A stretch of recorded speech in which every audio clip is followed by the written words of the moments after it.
Doces dos anos 2000. Não dá pra falar deles sem sentir aquela nostalgia, aquele gostinho de sebo do chocolate de qualidade duvidosa. E bota duvidosa nisso, porque minha nossa. Da maioria dos docinhos que a gente comia quando era mais novo. Tem docinho daquela época que eu acho que se eu coloco na minha boca hoje em dia, o estômago só manda de volta, porque ele se recusa a processar tal monolito da depravação humana. E nada melhor pra começar o vídeo de hoje do que ele, aquele que marcou as ruas da nossa infância ali entre 2009 e 2013. Quem não lembra dos carrinhos de iogurte que ficavam passeando por aí, ficavam na porta da escola, ficavam na esquina da avó? Ele não era picolé e nem iogurte, mas um iogurte. Sou eu sempre fui assim. Isso aqui tomou a minha cidade por um tempo. Eu venho de uma cidade pequena. Tinha carrinho por toda a cidade, na frente de escola. Na esquina da casa da minha avó tinha uma lojinha física mesmo que você podia ir lá comprar. E era um doce muito barato, né? Custava 50 centavos para você comprar um tubinho de iogurte. Então a minha avó sempre me levava lá para comprar vários por dia. E era tudo muito bom, um docinho gostoso, barato. Até que do nada, da noite pro dia, cadê? Sumiu tudo! Onde está o iogurte? Qual é o paradeiro do iogurte? O que aconteceu com o iogurte? Existem muitas teorias na internet, mas a gente foi procurar qual era a verdadeira para contar para vocês o que realmente aconteceu com esse doce que era tão querido por nós crianças dos anos 2000. O iogurte, ele era de uma empresa colombiana que veio para o Brasil como um teste de mercado que não deu muito certo. Só que o que aconteceu era que o produto era muito barato e a empresa não tinha retorno o suficiente para decidir continuar no Brasil. Mesmo diminuindo a quantidade de produto que vinha no pacotinho, eles não conseguiram achar uma sustentabilidade do negócio aqui e do dia para noite sumiram daqui. Deixaram muitos empreendedores na mão, porque era relativamente barato para você ter uma franquia de iogurte na época, girava em torno de R$ 8.000 para você abrir uma. Ficaram na mão, nós também ficamos na mão sem um querido picolé. E a empresa saiu do Brasil por problemas de rentabilidade. E aí foi isso, o pessoal que tinha aberto a franquia se ferrou, porque não tinha mais. Os fornecedores também se ferraram. A gente também ficou sem o nosso docinho. E você acha que teve consequência para a fábrica? Nada aconteceu, feijoada. E o pior de tudo é que essa saída, ela aconteceu de forma planejada. Então eles já sabiam que eles iam sair. Eles já sabiam que tinha muita chance de não dar certo o iogurte aqui no Brasil para eles. E assim que eles viram que, não tá dando lucro suficiente, quero ir embora, eles foram embora e foi isso que aconteceu. Você conhece alguém que vendia iogurte? Ou então você comia o iogurte? Qual era o seu sabor favorito? Eu adorava de morango. Vou ser sincero com vocês, eu acho que eu só tomei iogurte uma vez na vida, e foi o de morango, então eu não tenho como falar se eu tenho um favorito. Não tinha iogurte em Ribeirão? Então, a iogurte tinha na porta da escola, tinha na esquina de casa, passava uma senhorinha, era bem icônico, né, era o carrinho com guarda-sol em cima, né? Sim. Eles vinham em massas, e aí eles iam separando pela cidade. Foi uma vez só que eu comprei no centro, assim, mas eu nunca me interessei muito, pra falar a verdade. Entendi, eu gostava. Tinha coisas melhores, mas era legal porque, como eu falei, tinha um muito perto da casa da minha avó e eu ficava lá o dia inteiro, então... Eu acho que eu preferi economizar no iogurte pra comprar os churros, que passava toda quinta. Ai, churros. Nossa, eu ouvia a musiquinha, eu já saía correndo, caçando R$ 1 em casa. Cada quinta-feira eu pegava um sabor diferente. Como se tivesse muitos, né? Era só... Chocolate, doce de leite. O chocolate era duvidoso também. Doce de leite é o mais seguro pra se pegar quando você vai comer churros, porque doce de leite é menos chance de ser algo muito ruim, assim. No meu caso, eu passei mal com um de doce de leite. Mas sigo amando churros. Seguindo nessa linha de doces que vinham em tubinhos, tivemos um dos meus favoritos de infância, que era o Mocinha, o leite moça da moçadinha. Eles eram pacotinhos saborizados, tinha de morango tradicional, que era leite condensado, e chocolate, e eram todos leites condensados, só que vinham em tubinhos menores, que você podia só tirar um pouquinho e comer, assim, como se fosse um gelinho. Nossa, isso é uma ideia maravilhosa, né? Porque nunca ficou aquela vontade do nada de mandar um leite condensado pra dentro. Tendo assim, ia ser muito mais fácil, né? Não tem que abrir uma caixa, que aí estraga o negócio. Exatamente, são porções feitas exatamente para essa vontade específica que a gente sente do nada de comer uma colher, um pote de leite condensado. A Nestlé até tentou voltar com ele, só que foi com um redesign, um rebranding total da marca, assim. E não deu muito certo, não ficou tão popular. Não é a mesma coisa, a Nestlé a gente quer o leite moça, mocinha, como era nos anos 2000. Porque é essa nostalgia que faz a gente querer o doce. Sim, e a gente já até viu esse novo moça mini no mercado, a gente nem sabia que era pra ser a mesma coisa. A gente achou que era uma porção menor do leite moça pra tentar vender esse caro e parar de vender o maior e faturar mais ainda nas costas dos outros, mas não dá pra saber, tá vendo? Não dá pra saber que é uma releitura do Mocinha. Esse negócio ficava no corredor do caixa do mercado, que era pra criança olhar, falar pro pai: tá vendo? Essa criança tá chorando porque ela não tem leite moça pra comer. É nossa criança interior. Olha, fala. Essa foi. Isso. Foi a Luna e a criança que não tem leite moça, mocinha da moçadinha. Mas nem todo doce era muito bem fabricado, né, nessa época aí. Tem muito doce que eu tenho muita certeza que se a Anvisa visse, ia chegar com uma voadora de 2 pés na porta. A gente acha, né? É, porque a Anvisa já existia nessa época, né, então... E esses doces existiam também, em conjunto ali. Começando por aquele suquinho que vinha numas embalagens de plástico, lembra? Que tinha um revólver que a criança tomava assim, ó.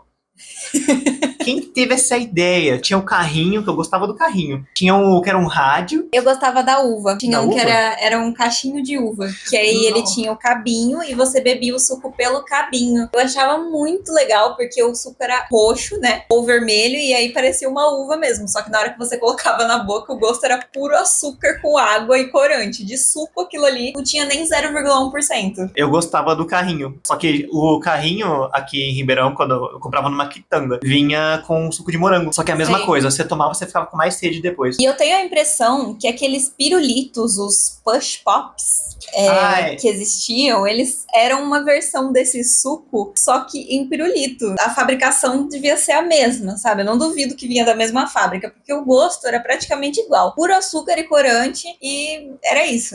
Como que era esse pirulito? Você enrolava no dedo? Não, esse era aquele que você colocava o dedo assim no... Era aquele que você colocava o dedo embaixo e aí ele saía em cima. Agora, pensando bem, talvez não tivesse sido muito feito para criança isso, né? Mas esses dois eram clássicos de quando você ia no bar com o seu avô. Aquela estética de chegar no bar, o teu avô pedir uma cerveja e você ficar olhando os doces para escolher aquele que você queria. Tinha lá o suquinho e tinha lá o push pop. E aí você sempre voltava pra casa com o bolso cheio daqueles chiclete redondinho que tinha uma carinha de sorriso neles. Ou aquele pacotinho que era um sorrisão e dentro desse sorriso tinham vários chicletinhos pequenininhos. Ou no meu caso, eu lembro de uma memória bem forte de voltar com aquele pirulito de açúcar vermelho, Nossa. grudento, que, nossa, eu gostava daquilo, hein? Nossa. Sei. Era gostosinho mesmo. E aí, ainda nessa estética de bar, a gente tinha também os chocolates, né? Que a gente até comentou. Aqueles chocolates que se você colocava na boca, o gosto era puro hidrogenado, não tinha 1% de chocolate naquilo ali. Chocolate era só o nome, gente. Era só o nome. E os clássicos, a gente tinha as bolinhas de chocolate, que eram bolinhas de futebol coloridas, e os guarda-chuvinhas. Na minha opinião, não sei se você tem uma opinião assim também, as bolinhas eram mais gostosas do que os guarda-chuvas. Eu tinha uma sensação de que os guarda-chuvas eles eram mais hidrogenados do que as bolinhas. Eu não sei se isso era verdade. Olha, hidrogenado por hidrogenado, eu não sei escolher, mas eu preferia o guarda-chuvinha por causa do jeitinho dele, que tinha o cabinho que você desembrulhava. A bolinha eu sempre rasgava tudo, eu não conseguia tirar a embalagem bonitinho. Eu gosto de desembalar bonitinho. Você vê, até quando a gente vai no mercado, eu não rasgo a sacola, eu fico tentando desamarrar, porque eu não sei porquê, me incomoda. Eu gostava mais do conceito do guarda-chuva também, só que pra mim, como pessoa autista, eu senti um gosto diferente nas duas coisas. Então, tipo, a bolinha pra mim, ela era mais gostosa. Eu não sei se às vezes era da marca da bolinha, se às vezes tinham marcas diferentes desses dois, e aí a marca que compravam da bolinha era mais gostosa, e a do guarda-chuvinha era a pior que tinha. Como que isso era tão mais gostoso quando a gente era criança, né? O paladar infantil é uma coisa, é um mistério da humanidade, né? Porque conforme a gente vai crescendo, a gente não vai mais conseguindo comer essas coisas, assim, até coisa com muito açúcar. Conforme a gente vai ficando mais velho, eu acho que vão ficando mais, sei lá, depende. Vocês concordam com a gente? Comenta aí o que vocês acham, que a gente quer saber a opinião de vocês. E ainda no gosto hidrogenado, tinha também aqueles ioiô cremes, né? Que às vezes não era ioiô creme, às vezes tinham várias marcas diferentes. A ioiô creme era a melhor que tinha, então era mais gostoso. Só que os outros também eram um gosto bem hidrogenado. Eu fico me perguntando, né? Você falou sobre a gente não gostar mais hoje em dia, mas quando era criança a gente comia rodo isso. Se na verdade também não deu uma certa mudada na fórmula, né? Porque às vezes pode ser que realmente quando a gente era criança, a coisa era mais gostosa, como acontecia com a bolacha passatempo, por exemplo. É bem capaz que devia ter produto pior lá dentro, só que deixava o gosto melhor. E aí, hoje em dia, por causa da pressão da Anvisa, eles tiraram o produto ruim e ficou só o gosto de nada da gordura hidrogenada. Mas esse que você falou, né, do potinho que você comia com a pazinha, na minha escola isso era moeda de troca pra vantagens dentro da escola. Isso aqui vendia na cantina, acho que era muito baratinho. Lembra que tinha até um tabuleiro, assim, que destacava a pazinha, aí o próprio aluno destacava e levava, assim. E, nossa, era muito gostoso, eu comi muito disso. E um doce que de forma alguma ficaria fora desse vídeo aqui é o maravilhoso, o cheiroso, o doce em melhor formato que existe, mais próximo de Minecraft impossível. Dadinho! É o meu doce favorito da infância e de hoje em dia eu acho que tá ali no top 10. É um dos que eu gosto até hoje também, um dos únicos que é bom de comer ainda até hoje. Não sei se eles mantêm a fórmula, mas é muito gostoso. E sabe o que é mais legal? Ele é produzido aqui na nossa cidade, em Ribeirão. A cidade dele, porque eu sou de outra cidade. Eu moro aqui. Eu moro aqui, então eu sou de Ribeirão, tudo bem. Esse dadinho vendia na minha escola. E uma vez eu fiquei tão viciada em dadinho que eu comprei vários dadinhos. Na hora que as outras crianças viram que eu tava com um monte de dadinho na mão, eu fui perseguida durante o recreio inteiro, porque todo mundo queria um dadinho, só que eu queria comer todos aqueles dadinhos. Não era todo dia que eu tinha dinheiro pra comprar dadinho. Eu levei R$ 1 especificamente pra comprar dadinhos. Me deram 10 dadinhos na mão. Nossa, inflação, pare. R$ 1 você comprava 10 dadinhos, inflação. 10 dadinhos. E aí tinha também aquelas balinhas da Pastil, acho que é que chamava, que eu sempre pegava aquilo pra fingir que eu tava tomando remédio. E cada cor daquilo era um remédio diferente. Então, o rosa fazia uma coisa, o azul era pra outra coisa. Cada um curava uma dor diferente. Nossa, e essa balinha, ela tinha textura de dipirona, né? Ela tinha muita vibe de remédio. Você tomava aquilo, ou então hóstia. Você fingia que você tava tomando uma hóstia, assim, ó. Pra quem cresceu na igreja católica sabe o que eu tô falando. Vocês pegavam sim que eu sei, pegavam, se não era essa balinha, era outra coisa, você pegava pra fingir que tava tomando hóstia, porque você não podia saber qual que era o gosto da hóstia. E na hora que você finalmente conseguiu descobrir qual que era o gosto da hóstia, você ficou extremamente decepcionado como eu. Nós criados em igreja católica, durante toda a infância, a imagem da hóstia parecia ser um grande molho. Exatamente, porque como assim eu não posso? Eu quero fazer um lanchinho ali no meio da missa. E pra fechar com chave de ouro, tem aqui um docinho, que ele é uma bala, ele é um chiclete, eu não sei.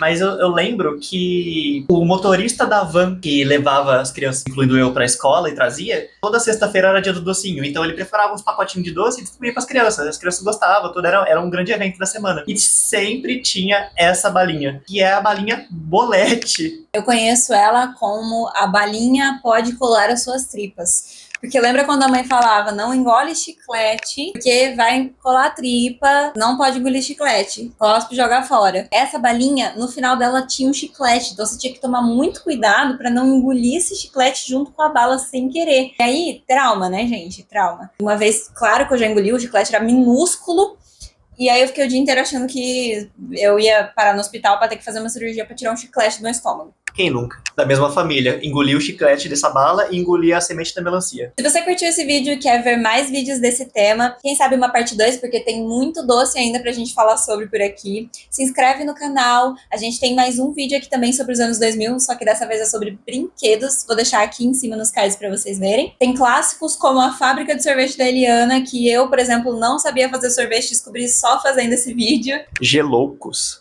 Vocês se lembram deles? Corre lá pra ver. Já clica pra assistir aqui de próximo. E tchau, tchau, gente. Até o próximo vídeo. Tchau, tchau!